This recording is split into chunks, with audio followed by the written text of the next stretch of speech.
It's Brian Preston, the money guy. Save something for a rainy day. How have celebrities not taken advantage of this common sense advice? MC Hammer. Oh, man, you can't touch this. Or here's the one. I had to actually practice this when I was younger, but I still got it. Too legit to quit. Do you see that? I had to practice that when it was hot. Hey, Morph, when you actually do the editing for this show, I feel like we need to do like an auto-tune and dub over that, and I think we just had a music video happen just now. A lot of people know, because you hear people talk about, and there's all kind of like documentaries, if you were around during that time, of how did MC Hammer go from nothing all the way up to where he was making $30 million a year. That's a lot of money. And this is back in like the 80s and 90s.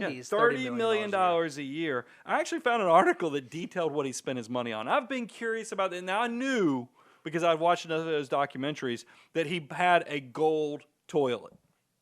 Not sometimes you go, like if you're out in Vegas, you'll go into a swanky place and they'll have a black toilet. Right. Like, okay, they got a black toilet instead of a white toilet. But, he had a gold toilet. But here's where he spent his money. Let's get back on point. He bought a $1 million mansion. Okay. That doesn't sound crazy. I mean, there are people out there that can afford $1 million homes. That's not crazy. But here's the rest of it, as Paul Harvey would say, that kind of makes this thing go off the rails. This $1 million mansion had a 200-person staff with 40 people, a 40-person entourage. His monthly payroll costs were $500,000 a month. Just for like his, my buddies would love me. How do you get to be part of an entourage like that? I didn't do the math. What's 500,000 divided by 200? I should be able to do that in my head.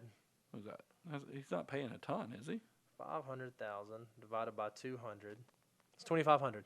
Yeah, so he's paying $2,500 a month was his average. So he's paying everybody, what, 30 grand? 30 grand. He's getting all his buddies a $30,000 salary. So he had 200 people. That's what his entourage. I'm sure it wasn't just 30 grand a person. He had some people probably making six figures. But here's the rest of the story also.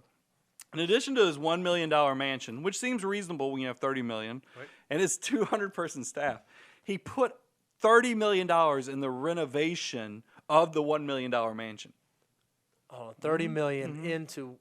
And that led to a bankruptcy in 1996. He must not have been listening to Money Guy back then, because we've done a show on renovations before, and that would have not passed the smell test. So here's what to know and how you don't reproduce this bad behavior. Understand the importance of deferred gratification. We did a show earlier where we talk about how you can get counseling, go to support groups for all kind of things. But where you don't see a lot of support? For people that are addicted to saving, putting a little bit of today, sacrificing just a little bit today so you can have that awesome life of tomorrow. As Dave Ramsey says, I want you to live like no one else so you can live like no one else in the future. It's true. So that's deferred gratification. Also building that army of dollar bills. It all ties in so you don't have to work with your hands, your backs, and your brain anymore.